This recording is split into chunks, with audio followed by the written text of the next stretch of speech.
Hello mga ka-Abengers, at ito na po tayo bago natin ituloy yung ating pagpunta nga rito sa Toronto Airport.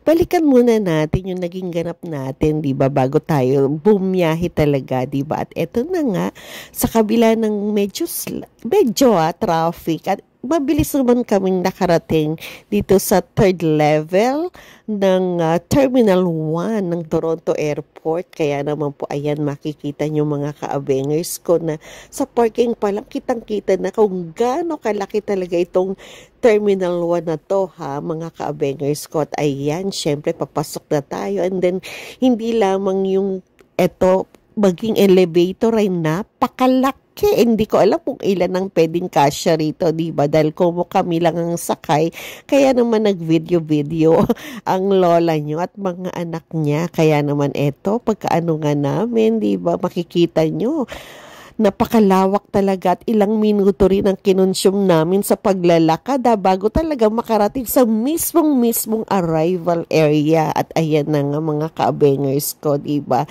And then syempre ang lola nyo nung nakita nga niya tong Wakalator o yung Travelator, diba? Abay, naglaro ba naman at enjoy niya. Nakita nyo naman may mga tao nga sa likod ko kumbaga nung alam nilang binivideohan ako, abay medyo dumistansya. Wow, kapal talaga ng mukha ng lola nyo, di ba? Hindi na siya mahiyain talaga, di ba, mga ka-Abengers ko? At ayan, makikita nyo, di ba, na talaga naman pong very useful ito, di ba, Travelator na to. At ito, sabi ko nga sa mga anak ko, kukunan ko kayo, pagbilang ko ng 1, 2, 3, ayan, humarap sila, di ba mga ka-Abengers? Medyo delay pa nga si Rufa At eto na nga yung pababa na kami, di ba, kasi nasa ground level yan, mga ka-Abengers ko. At ayan, makikita nyo yung arrival time, di ba, kung saan saang mga bansa nang galing. And then, syempre, eto kami, hindi naman katagalan yung pag-aantay namin. And then, nagulat kami, yung inaabangan namin, abay, hindi namin nakita lumabas doon sa pinto at nandun siya sa gilid na.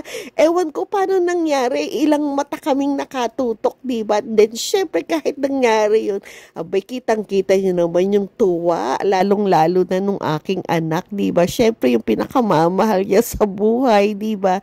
Nagkita na sila sa napakahabang panahon, diba? At eto, nakita nyo ang saya-saya namin. And then syempre pabalik na nga kami rito sa parking area. Yung pagbalik nga namin ay talagang mas matindi na yung traffic, pero mabilis pa rin naman yung pagbiyahe namin pabalik ng bahay. At eto, makikita nyo mga ka-Abengers ko, nandito na kami sa bahay, kaya happy